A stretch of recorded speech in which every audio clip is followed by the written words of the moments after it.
ইরানকে ঘিরে যুদ্ধের ময়দানে বিজয়ের দাবি করছে ওয়াশিংটন, কিন্তু সেই দাবির আড়ালেই এবার সামনে এলো এমন এক হিসাব যা নতুন করে প্রশ্ন তুলছে আমেরিকার যুদ্ধ ক্ষমতা নিয়ে। ইরান যুদ্ধ শুরু হওয়ার পর মার্কিন সেনাবাহিনীর মৃত ও আহতের সংখ্যা পৌঁছেছে 774-এ। এর মধ্যে নিহত 18 জন আর আহত হয়েছেন 756 জন মার্কিন সেনা সদস্য। আরো চমকপ্রদ বিষয় হলো, এই হিসাব প্রকাশের পরই সামনে এসেছে মার্কিন প্রতিরক্ষা দপ্তরের তথ্য প্রকাশ নিয়ে পুরনো বিতর্ক।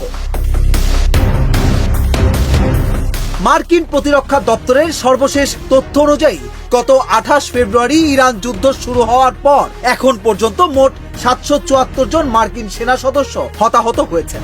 এর মধ্যে প্রথম পর্যায়ের অভিযানে নিহত হন 14 জন এবং আহত হন 417 জন। পরে 7 জুলাই থেকে আলাদা আরেকটি হিসাব চালু করা হয়। সেই পর্যায়ে আরো 4 জন নিহত এবং 341 জন আহত হওয়ার তথ্য দিয়েছে মার্কিন প্রতিরক্ষা দপ্তর। সব মিলিয়ে আহতের সংখ্যা দাঁড়িয়েছে 756 জন। এই যুদ্ধে সবচেয়ে বেশি ক্ষতির মুখে পড়েছে মার্কিন সেনাবাহিনী।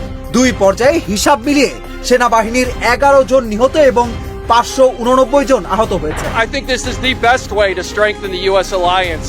You look behind us, the bridge that was just constructed. তবে এখানেই শেষ নয়। মার্কিন প্রতিরক্ষা দপ্তর এর আগে হতাহত নিয়ে তীব্র সমালোচনার মুখেও পড়েছিল। যুদ্ধ চলার মধ্যেই একসময় সরকারি হিসাবের তালিকা থেকে কয়েকজন নিহত এবং বেশ কিছু আহত সেনার তথ্য কমে গিয়েছিল। পরে কর্তৃপক্ষ এটিকে সাময়িক তথ্যগত সমস্যার কারণে হয়েছে বলে ব্যাখ্যা করে।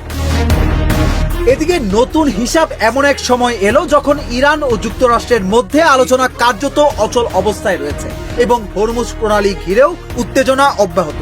অর্থাৎ যুদ্ধ যত দীর্ঘ হচ্ছে ততই সামনে আসছে মার্কিন বাহিনীর ক্ষয়ক্ষতির নতুন নতুন তথ্য।